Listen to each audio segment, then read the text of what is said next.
Goldblum, welcome to the program. Thank you very, very much. It's thrilling to be here. It's great to see you here because I see you on the silver screen and I had no idea, actually, my ignorance, did not know that you were a jazz impressionaro, passionara.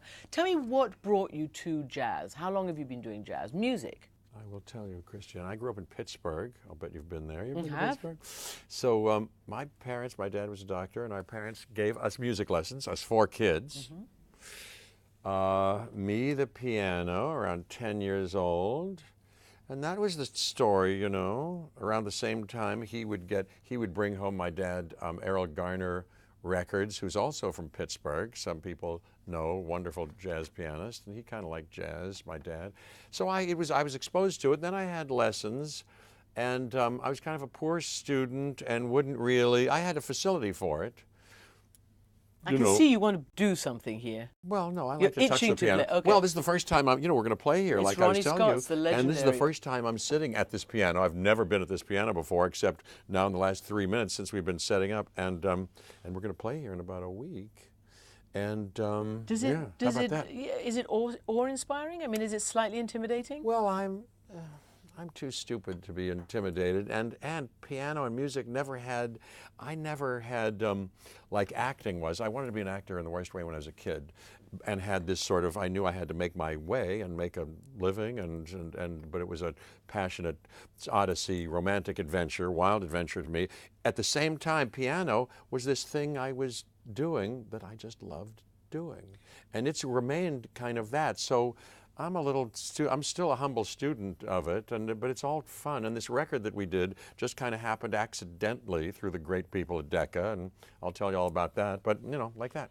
Give me a little Sing, riff. Oh, what would you like to Center hear? yourself. I'll sing to you. I fall in love too easily, Christiane. I fall in love too fast. I do. I fall, et cetera, et cetera. That's a little riff. That's a little riff. So you said you wanted to be an actor. Yes. But you, from what I read, Yeah. were afraid of that ambition. You thought perhaps your parents or people wouldn't approve of it. I read that you wrote, "Dear God," where did you write it? On my shower door. Well, I kept it as a secret. Not that I thought they'd be disapproving, although my dad was a doctor.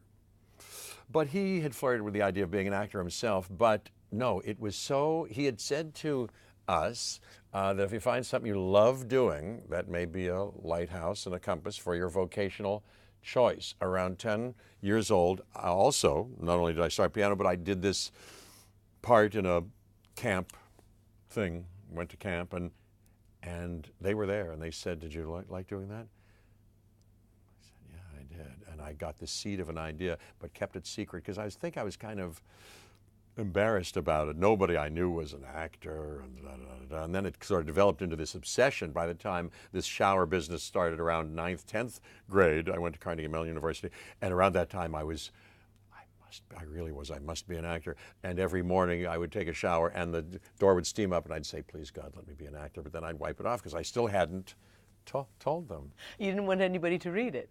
No, I did not. So in the meantime, music, as you said, you started getting lessons at 8, and then didn't you make your own band when you were about 15 or something? Well, here's what happened. I didn't make my own band. Because it was this, well, it was, I was playing at home. I'd gotten onto jazz a little bit and could play a thing or two. Misty was something that I learned was my dad's favorite song. And I got the idea that I wanted to call cocktail lounges around Pittsburgh. And I did, and I got a couple of gigs. So it really wasn't a band. No, it was just me going to some cocktail lounge when I was 15. My parents drove me. And there'd be a piano in a kind of a cheesy place in Pittsburgh.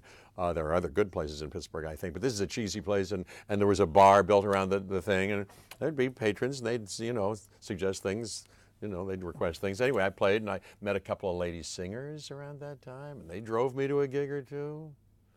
So I played. It's kind of like the seeds of what I'm doing now, just it kind of happened into it. Because you actually now do have a band, and it's called the Mildred Snitzer Orchestra. Snitzer Orchestra. It's a strange name for a band. It's strange. It's a funny name. We'd started to play. So I started my acting career in New York. I kept a piano around, kept playing all the time, every day, snuck it in a movie or two. And then about 30 years ago, started to play out and about with some real great musicians. And whenever I wasn't working, started to do that. Oh, and then but we did it under the radar. I was just doing it for fun, and I showed up and I'd play, and and then a few years after that, we were invited to be part of the Playboy Jazz Festival at Hollywood Bowl, believe it or not. And they said, we got to put a name in the program. And I said, well, there was this lady in Pittsburgh, a friend of the family's, Mildred Snitzer, who was a wonderful woman, lived to be 103 or something. And I said, that's a funny name. I like that name. And I said, maybe we're the Mildred Snitzer Orchestra. We're not really an orchestra. And it stuck. That's our name. And we found a clip from 2001, in fact, of Mildred talking about it. And we're going to that play clip. it. Oh, really? Oh, that's so funny. Here's Mildred Snitzer. Oh, that's so funny. I knew him when he was 12. In those days, he played the piano and even had a small orchestra going. That's another person, Jeff would never think of me. Well, then there was a little blurb in the Mercury News about it was Mildred Snitzer, and she had lived in Pittsburgh. I said, my God, that must be me. That's so funny. That must have given her a huge amount of pleasure. I wonder, I was not in touch with her through, I left Pittsburgh when I was 17, until I did see her. We were playing at different places around Los Angeles. We were playing a place one night, and they said, hey, guess who's here? Mildred Snitzer is here. I said, you've got to be kidding, because she had since moved from Pittsburgh to like Northern California, found out where we were playing, and showed up. And came, we were in the middle of a song, and she came kind of dancing. She's probably in her 90s around this point, wearing some sequensy kind of dress. And she says, hey, this is my band. Yeah, how about that? And now we took our face. We were making some band merchandise recently, designing it. And they said, hey, what if we put a picture of Mildred Snitzer, a drawing that we do, on the front of it? So we have some shirts, says Mildred Snitzer Orchestra on the back, and then it's her face on the front. It sounds completely mad, but it works. Yeah, it's mad, yeah. So let's go back just a little to the main thing that you're known for, which obviously is film. It's 25 years since Jurassic Park. Yes, ma'am. What does that mean to you? Well, about my whole acting endeavor, I'm wildly grateful.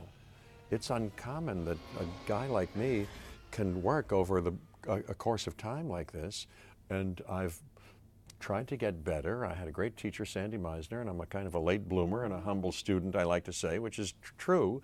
And I feel like I'm on the brink of my better stuff, but I'm thrilled. I wanted to do it in the worst way, like I said, and I was thrilled to break into it quickly, slowly get things that I could get better at, and then worked with great people over the years, and was in some things that pleased people. And Steven Spielberg obviously was the creator. Steven Spielberg. But you had to persuade him not to cut your part, right? There's that story. When I met him for the meeting, they'd said he wants to meet you for this part in the book that they're making into a movie. I read the Michael Crichton book, read that character, Ian Malcolm, and then by the time we met, he said, I didn't want to cancel this meeting because I like you in this. And I said, well, me too, you. He said, but there's a move afoot to excise that part out of the screenplay, kind of make it part of this other character, Alan Gray. And I, remember, if I think I did, I said, well, Mr. Steven, I don't know. I think, don't you like that? That could be a good character. I'm sure I didn't persuade him, but anyway, it came around so that I got back into the movie.